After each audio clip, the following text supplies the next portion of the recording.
Hi, thanks for joining us at Rogers Gardens. My name is Jonathan, and today what I'd like to talk about are some of the best things that you can have in your pantry at home that make entertaining very, very simple. When you're prepared, it makes things very easy for you and it makes things easy on your guests. And so because it's entertaining season, and when shouldn't it be entertaining season, I thought I'd talk about one product that I'm pretty passionate about, and that's artichoke pesto. It's a great pasta sauce, which is really good, and it's made with very good ingredients. So it has artichokes, it has lemon, it has Parmesan cheese, but it also makes a really excellent dip that you can serve your guests. That is not, it's actually a little on the sophisticated side, which is really nice. So not like all dips.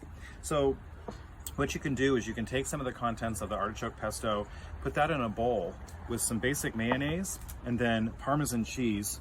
You can use this to taste, but a couple tablespoons for this volume should be sufficient. I'm just going to go ahead and mix this together. You can make a bunch of this. It's so delicious. Once this is incorporated,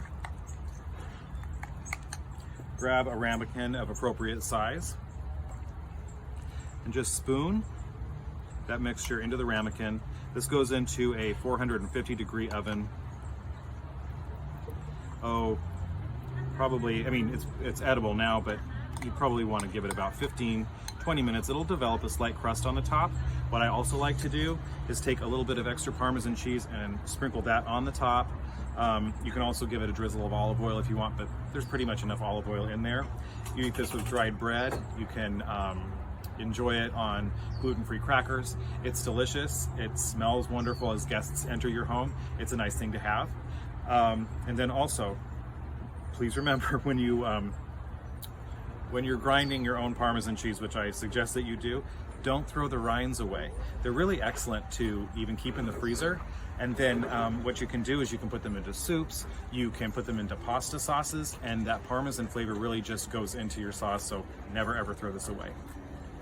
Something I'm really passionate about is balsamic vinegar, and that's another thing that I would suggest to have in your pantry at home. I'd probably have at least 2 different types. The type I'm going to talk about today is more of a finishing balsamic, which you can enjoy on things as varied as ice cream to fresh fruit to really good cheese. But then you also want another type of balsamic that is not going to be in that premium category. That's what you would use in many of your salad dressings. You still want good quality, but the quality range is really gargantuan when it comes to balsamic vinegar. And the true balsamics are from Modena, Italy. It's a beautiful town, by the way. I suggest you go there if you haven't been already. So the balsamic I'm going to be talking about today is infused. This one happens to be infused with the essence of apples, and it's a really great thing for a very simple, tasteful dessert. You can use most types of oranges, clementines, blood oranges would be delicious too. So you start with your basic orange, and what you want to do is supreme. When you supreme a fruit, you're taking the skin off of the outside and any white pith. So what you want to start by doing is to take the top and the bottom off of your orange and expose the inside there, and then just with the blade of your knife go around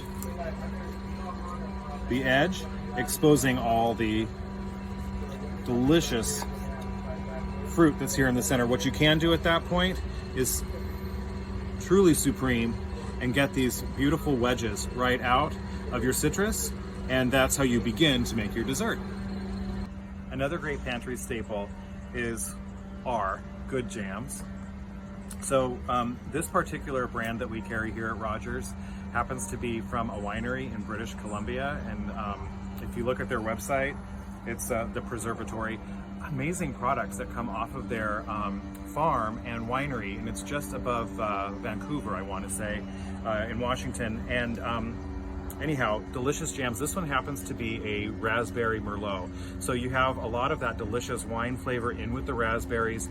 Get creative with the jams that you purchase, and excellent pairing with cheeses. that's what a nice pantry item to have. This one pairs very well with soft triple cream cheeses. Brillat Savarin is an option, and you can go as basic as brie. Two other items I'd love to show you, great pantry staples, are honey and chili. And I know that's kind of a odd thing, but you have sweet and a slight heat. So think about it, it's pretty logical. So there's a lot of different types of honey out there. This is actually one of my favorites, so avocado honey.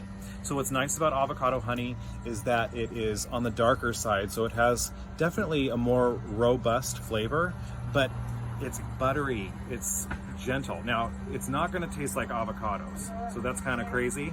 But again, it has the dark flavor without any bitterness that sometimes you get from from the darker honeys, so none of that. Also, oddly enough, it doesn't crystallize as quickly as a lot of other honeys, so that's a really good selling point for this honey. Calabrian peppers. I am extremely passionate about good chili peppers. Not necessarily they're going to be so hot, but ones that are going to provide flavor. There's a nice fruitiness that comes out of these particular peppers, and these are dried. You can also get them infused in olive oil as a paste, but these ones are delicious. And by the way, sprinkle them in scrambled eggs. Put them on top of goat's cheese and put that on a hamburger. Just delicious. Again, you're going for that fruity flavor, not that crazy heat. But it is good on pasta. It is good on pizza as well. And I don't know if you can see or not, but the flakes are rather fine. So it's quite beautiful. So a neat thing to do is to combine these two ingredients. Look at this beautiful color and texture of this honey. It is quite viscous, very thick, just gorgeous, and it does not want to stop coming out of the jar. So I'm gonna put that right over here. Now to this, we're just gonna add a couple pinches of these chilies. You can do as much or as little as you like, but I think for that volume, which is, I would say, about 2 or 3 tablespoons of honey, that's about half a teaspoon. So I'm just gonna work this in. Now, I like things salty. You could add a little salt at this point, but if this were going on top of, say, calamari or Frito misto, which is that delightful, like quick fried vegetables right out of the garden, you probably wouldn't need to add salt. Here, if you're putting, and this is just a demonstration, just so you can kind of see the beautiful color and texture. You can heat this up and it'll turn into a slightly thinner glaze, but you can kind of see the pepper flakes. It's really, really beautiful, and I dare say this would be good on melon. Thank you so much for joining us today. We talked about 5 really good ingredients that would be excellent in anyone's pantry. There's lots and lots more. I can't wait to discuss many other things with you guys, pantry items and otherwise. Enjoy yourself, do something fun in the kitchen, in the garden. Have a good day.